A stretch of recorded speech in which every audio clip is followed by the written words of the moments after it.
All right, guys, 7.1. Today we're going to cover 7.1 and 7.2 in the notes. We have homework associated with both. First off, the triangle sum theorem. The sum of the three interior angles of a triangle is 180 degrees.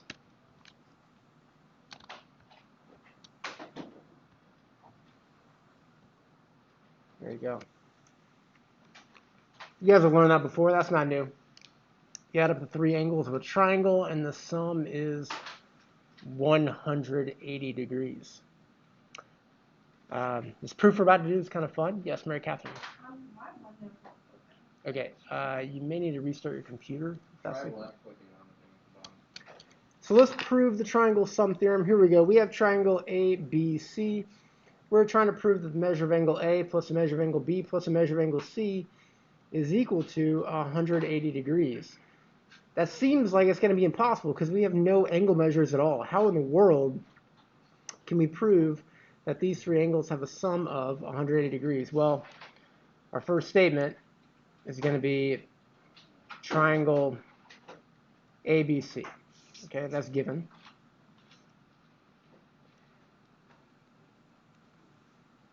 Okay. And the next thing we're going to do is we're going to draw an auxiliary line, also known as a construction line. And it's going to pass through B. And not only is it going to pass through B, but we're going to make it parallel to AC. So here's AC. Here's our construction line. And let's put point D on the construction line right there. Boom. Let's call that point D. Let's put arrows on the end of our construction line. There we go. So we have a construction line that passes through point B that is parallel to side AC. So statement number 2 is going to be, do y'all want to call it an auxiliary line or a construction line? I don't really care either one. All right, so we'll say auxiliary line BD. And we're going to say BD is parallel to AC. And the reason is auxiliary line, or you could say construction line too, either way.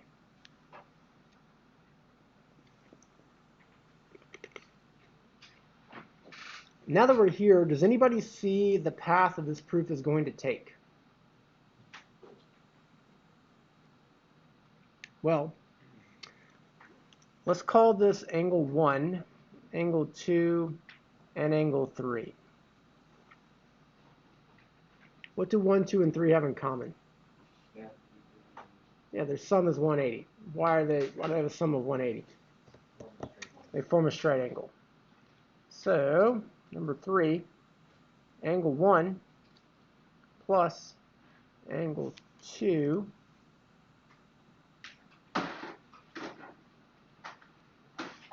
plus angle 3 is equal to 180 degrees because they form a straight angle.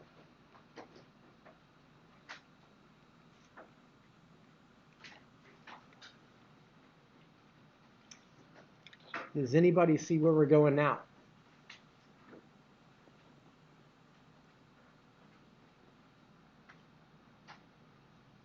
What is angle A related to?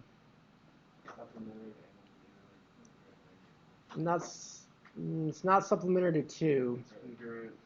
Congruent to 1, right? How do you know angle A and angle 1 are? Yeah. So we're going to say number 4 here. We're going to say angle A is congruent to angle 1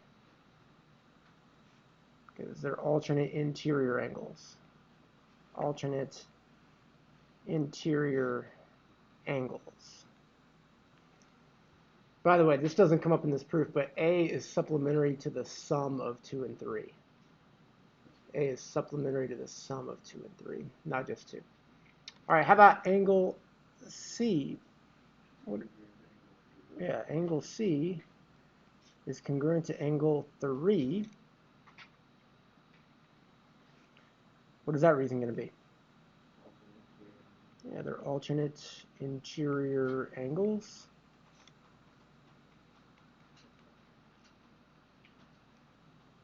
And then, number 6,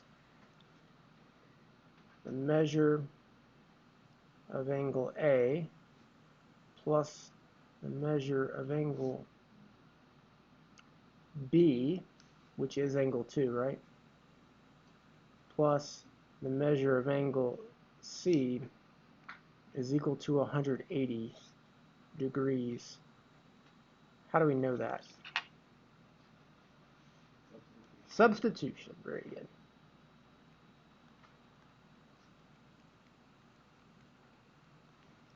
Questions on that? Yes. So why? The triangle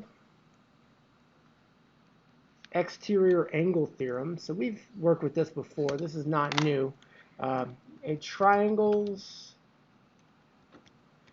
exterior angle is equal to the sum of its two remote interior angles. A triangle's exterior angle is equal to the sum of its two remote interior angles. And like visually, here's what that would look like. We got a triangle.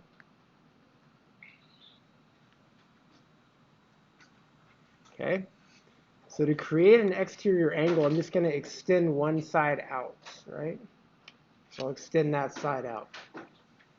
So we have an exterior angle right here. The two remote interior angles. Now remember, the remote interior angles are relative to the exterior angle. It is relative to the exterior angle. So this angle right here is not remote relative to this angle. This is adjacent. The remote interior angles are here and here. Those are the two remote interior angles. So if you add up these two interior angles, their sum is going to have to be equal to this exterior angle. We learned that in the past, so that's not brand new. Okay. Midline of a triangle. Midline has another term as well. You might see the term midsegment. Midsegment and midline, they have the same meaning. What is that called in English? Two words. Yeah, synonyms. Yeah, so midline and midsegment, they're synonyms of each other. Midline of a triangle is a segment connecting the midpoints of any two sides of a triangle.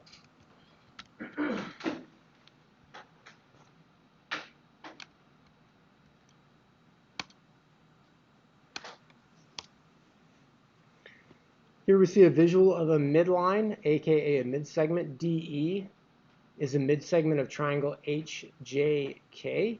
How do we know that? Well, D is the midpoint of HJ, E is the midpoint of HK, therefore DE has to be a midsegment.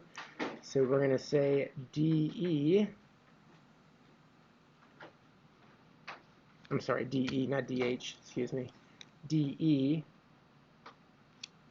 is a midline, aka midsegment, of triangle HJK.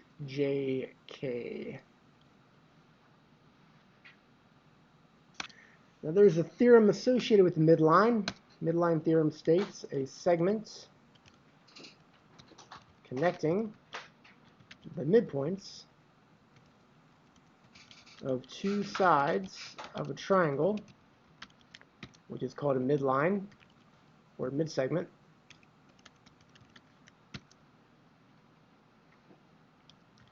is parallel to the third side and half the length.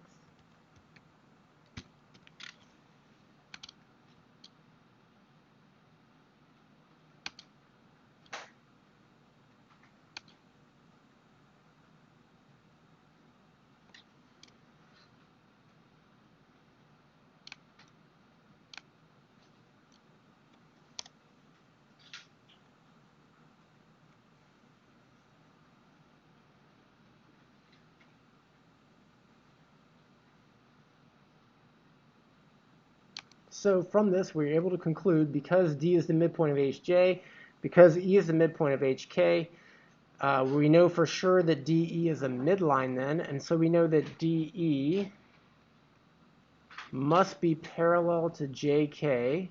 What would that reason be in a proof?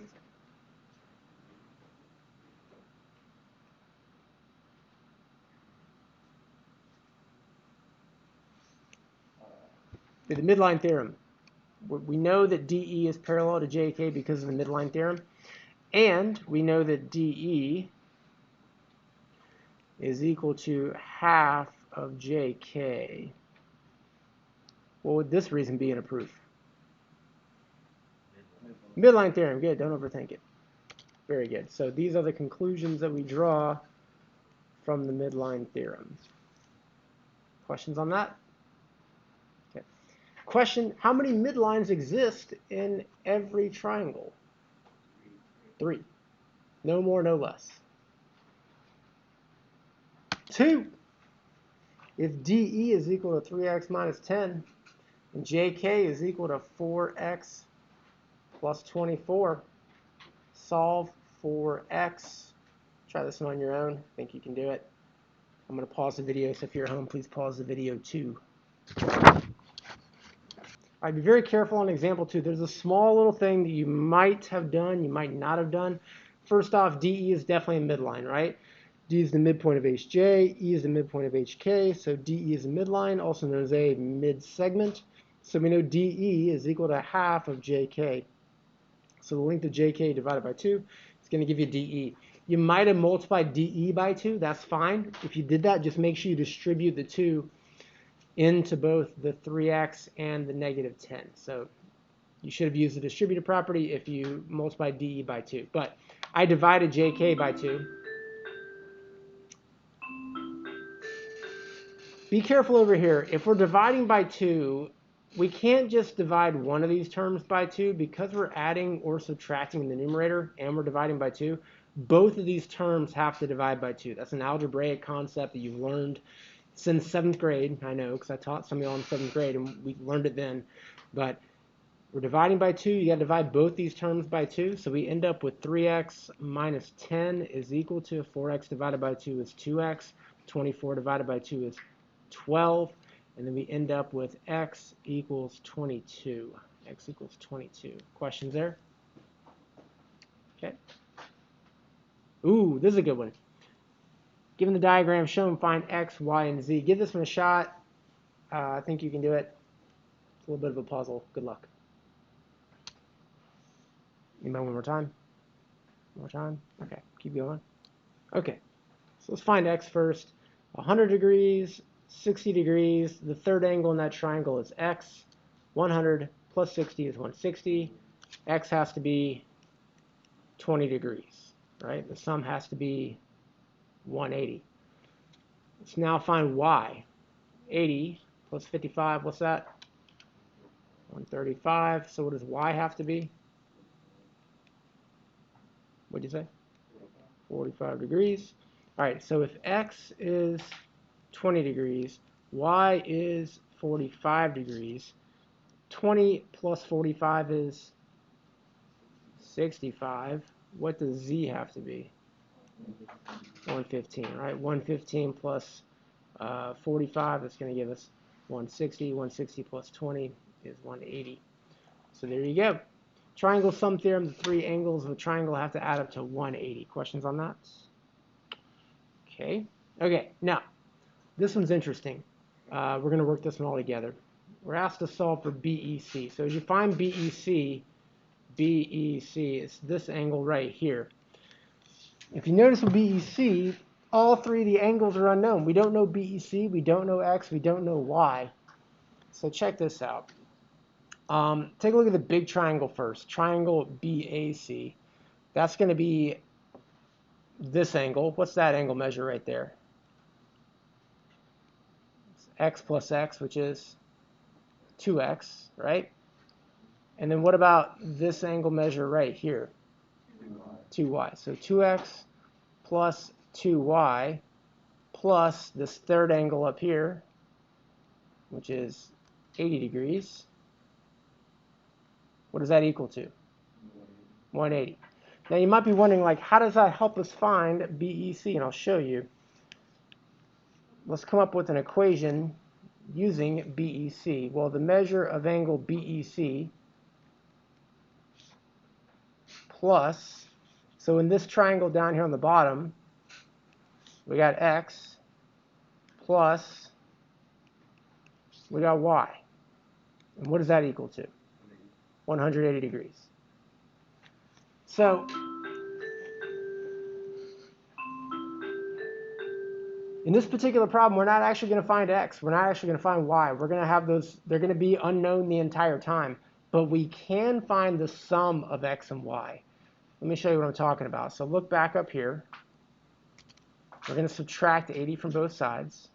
Minus 80, minus 80. And we end up with 2X plus 2Y equals 100. I'll pause, let you get that written down. And again, if I can find the measure of X plus Y, not X by itself, not Y by itself, but if I can find the sum, then I can solve for BEC. So how can we solve for X plus Y?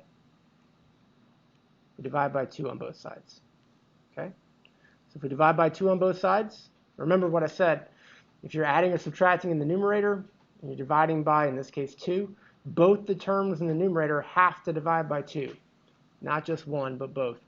So that's going to become X plus Y equals 50. So now that we know X plus Y equals 50, I can go back over here and I can say the measure of angle BEC plus X plus Y is 50 is equal to 180. Subtract 50 from both sides, we end up with the measure of angle BEC is equal to 130 degrees. That's a tough problem, but you've seen it now. There's a good chance something like this shows up on a test or a quiz, just so you know. All right, questions on that problem? Example 4. Okay, is that the end? All right, on to 7.2. Two proof-oriented triangle theorems. First off, the third angle theorem.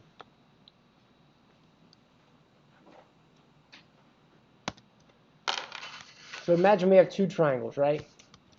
And if two angles in one triangle are, so if two angles in one triangle are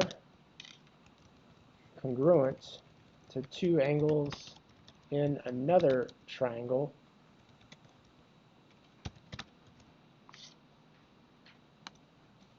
then their third angles must be congruent.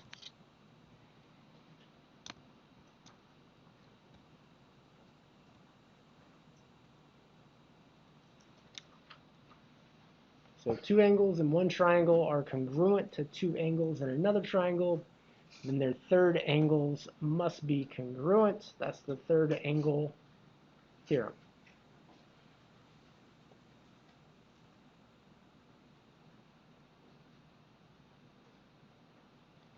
Why do you think that is?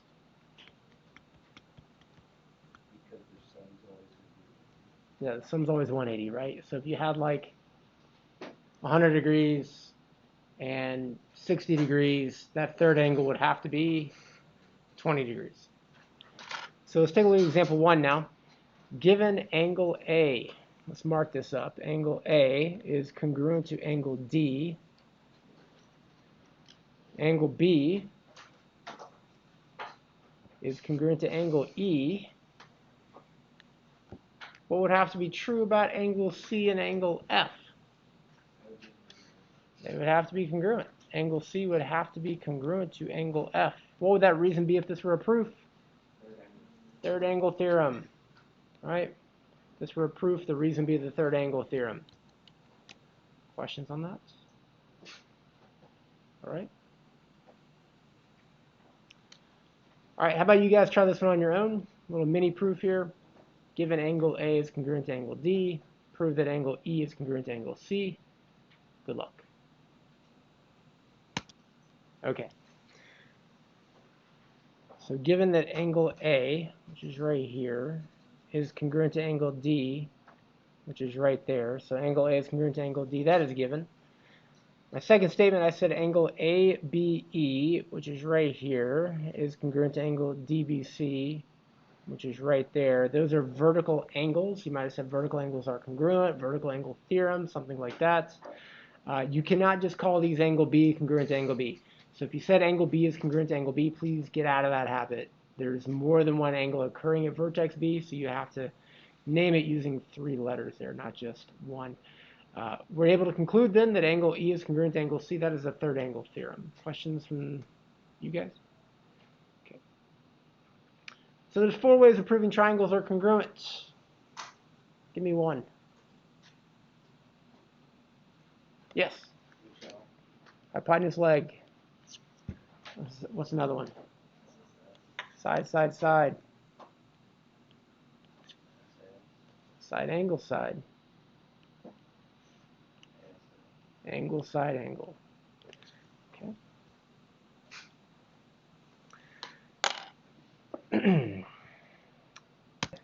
The 5th way to prove triangles are congruent is angle, angle, side. That would be 2 pairs of congruent angles and a non-included side. So here you have a visual for that. Angle A congruent to angle D.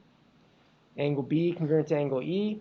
AC is a non-included side. The included side would be AB. And the included side over here would be DE. So we have a non-included side in AC and a non-included side in DF. That is angle, angle, side. These 2 triangles are congruent to each other. So we have 2 pairs of angles and a pair of non-included sides are congruent. Then why don't you there? Then the 2 triangles are congruent. With 2 pairs of angles and a pair of non-included sides are congruent, then the 2 triangles are congruent. So we're able to conclude here that triangle ABC is congruent to triangle DEF, and that reason would be angle, angle, side. By the way, when you're writing a triangle congruency statement, be very careful. Make sure you're putting corresponding parts in corresponding positions. So if angle A is congruent to angle D, it doesn't matter where you put A, but D better be in the same place. Same thing with angle B and angle E. Wherever angle B is, angle E needs to be in the same spot. So I saw that error a couple times on the test, like enough to where it was like bothersome. Just know you got to be very careful when you construct your triangle congruency statements. Questions on this? Okay. Example 3. Given angle N is congruent to angle R, angle NTR is congruent to angle P, TO is perpendicular to NP, TS is perpendicular to PR, TO is congruent to TS, prove that NPRT is a rhombus. Is this our last problem? It is. I tell you what, we have 15 minutes till the bell rings. Try this one on your own for about 5 minutes, and then we'll come back together as a group, and we'll talk about it. So give this one a shot on your own. Good luck. If you're at home, pause the video and try it on your own too. Okay, so let's take a look at the given information. Angle N, which is right there, is congruent to angle R, which is right there. Angle NTR, which is here, is congruent to angle P, which is here. So looking at that right now, what does that have to be? Has to be a parallelogram. So we can use the properties of parallelograms. Later on, we will. NT is going to have to be congruent to RP. TR is going to be congruent to NP, right? Opposite sides are congruent in a parallelogram. We also know, so let's just kind of keep that in the back of our mind, that we have a parallelogram and all the properties of a parallelogram are happening. We know that TO is perpendicular to NP. We know that TS is perpendicular to PR. Right. We also know that TO, which is right here, is congruent to TS, which is right there. And we're trying to prove that we have a rhombus. So if I can prove that TR is congruent to TN, then this has to be a rhombus, right? So here's what it looks like in a proof. Number one, angle N is congruent to angle R. That was given. Number two, angle NTR is congruent to angle P, also given. We're then going to say that NPRT is a parallelogram.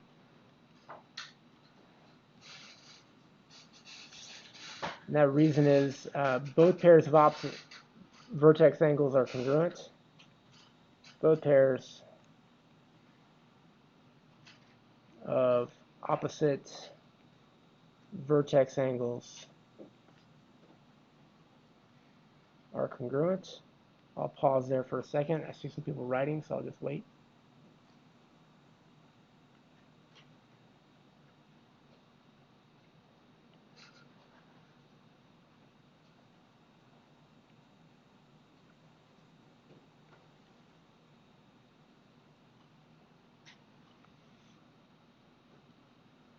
Number four, back to our given information. TO is perpendicular to NP. That was given. And if you want to lump these givens in, like I wouldn't put them all four in together, or all five of them, but like 4 and 5 are obviously very related. You got perpendicular segments, you know, so if you lump them all together in the same statement, that's okay with me. So TS is perpendicular to PR. It is also given. So remember, we got a right angle there, a right angle there. Angle N is congruent to angle R. And then our other given information is TO is congruent to TS. So TO, which is right here, is congruent to TS right there. What do we know about triangle NOT and triangle RST? Yeah, by what postulate? Yeah, angle, angle, side, right? Angle, congruent to an angle. Angle, congruent to an angle. Non-included side, non-included side. Please don't say hypotenuse leg just because it's two right triangles. We have two pairs of angles that are congruent and a non-included side, pair of non-included sides that are congruent. So those two triangles are congruent by angle, angle, side. So that'd be triangle, or triangle, NOT is congruent to triangle RST. And again, be careful when you write your triangle congruency statements. I don't care where you put R, but it needs to be in the same position as, I don't care where you put N, but it needs to be in the same position as R. Same thing for O and S. So number 7, that was angle, angle, side. And again, the reason we did that was, we know that opposite sides are congruent, so we need to show that adjacent sides are also congruent. Yeah, Alan? I said the triangles are congruent for the givens. Yeah, so you need those givens to prove the triangles are congruent, so you can't say that.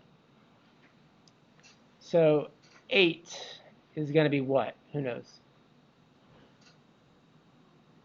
NT, everybody find NT with your eyes, is congruent to what? TR. Yeah, TR, or I'm going to say RT. Same thing. What is that reason going to be? CPCTC. Okay. Now, we have to state the properties of a parallelogram. So this is number 9. We're going to say NT is congruent to RP, right? Opposite sides are congruent. Also, TR is congruent to PN. Can you shut the door, please? Yeah, shut the door. Thank you. So that reason is opposite sides in parallelograms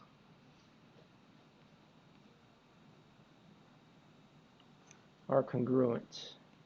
Opposite sides in parallelograms are congruent. Now,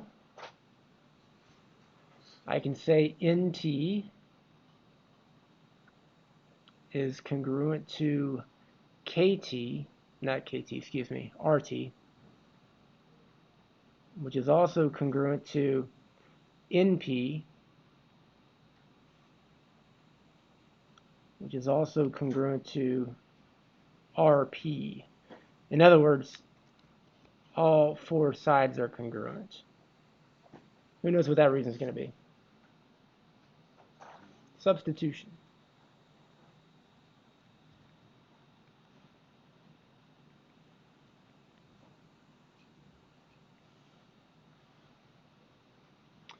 And now number 11, NPRT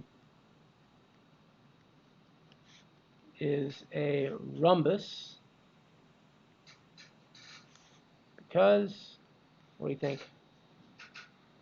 All 4 sides are congruent. So while you finish that up, let me just recap what happened there. We knew that both pairs of opposite vertex angles were congruent. That means we had a parallelogram. In a parallelogram, opposite sides are congruent. We took our given information. We proved these 2 triangles, NOT and RST. We proved they were congruent by angle, angle, side. We then used CPCTC to show that NT was congruent to RT. Then used substitution to show that all 4 sides were congruent. Your homework is going to be sent to you now. The video is going to be posted to Google Classroom. Hope you have a great day.